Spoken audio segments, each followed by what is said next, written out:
લોકસભા ચૂંટણીમાં આજે ફોર્મ પરત ખેંચવાના દિવસે જ ભાજપને પહેલી જીત મળી ગઈ છે। ભારે રાજકીય ઉથપાથલ બાદ સુરત બેઠક પર કમળ ખીલ્યું છે। તમામ ઉમેદવારોએ ફોર્મ પરત ખેંચી લેતા સુરત બેઠક પરથી ભાજપના ઉમેદવાર મુકેશ દલાલ વિજેતા જાહેર કરવામાં આવ્યા છે। મુખ્ય ચૂંટણી અધિકારી અને કલેક્ટરે મુકેશ દલાલને જીતનું સર્ટિફિકેટ આપી દીધું હતું। ત્યારે ભાજપની આ જીત બદલ મુખ્યમંત્રી અને CR પાટીલે અભિનંદન પાઠવ્યા હતા। પાટીલે કહ્યું કે જીતની શરૂઆત દેશભરમાં ભાજપનો આ વખતે 400+ ટાર્ગેટ છે, ત્યારે તેની શરૂઆત સુરતથી થઈ હોવાનું કહેતા પાટીલે શુભકામના આપતા કહ્યું કે પહેલું કમળ સુરતથી ખીલી ઉઠ્યું છે। આ જ રીતે દેશભરમાં ભાજપની ભવ્ય જીત થશે। સાથે જ વડાપ્રધાન નરેન્દ્ર મોદી ફરીથી એકવાર દેશનું સુકાન સંભાળશે। મુખ્યમંત્રીની શુભકામનાઓ, જેમાં મુખ્યમંત્રીએ ટ્વીટ કરતા લખ્યું કે સુરત લોકસભા બેઠકના ઉમેદવાર મુકેશ દલાલને બિનહરીફ ચૂંટાવા બદલ હાર્દિક અભિનંદન, શુભકામનાઓ। લોકસભા ચૂંટણીમાં ગુજરાત સહિત સમગ્ર ભારતમાં ભારતીય જનતા પાર્ટીના ઐતિહાસિક વિજયની આ શરૂઆત છે।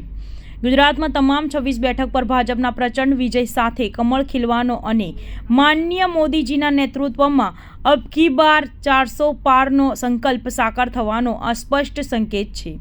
ડ્રામાનો અંત થયો, જેમાં શનિવારે બપોરથી થઈ હતી। ત્યારે સુરત લોકસભા બેઠક પરના કોંગ્રેસના ઉમેદવાર નિલેશ કુંભાણીના ટેકેદારોએ પોતે કુંભાણીના પત્ર પર સહી નહીં કરી હોવાની એફિડેવિટ કરી હતી। આ એફિડેવિટ બાદ નિલેશ કુંભાણીની ઉમેદવાર રદ થઈ એવી ચર્ચા ઉઠી હતી, જેમાં 24 કલાકના ડ્રામા બાદ કુંભાણીની ઉમેદવારી ચૂંટણી તંત્ર દ્વારા રદ કરાઈ હતી। કુંભાણીની ઉમેદવારી કેન્સલ થયા બાદ અન્ય ઉમેદવારો પણ ફોર્મ પરત ખેંચી લેશે તેવી ચર્ચા ઉઠી હતી અને ચર્ચા સાચી પડી છે।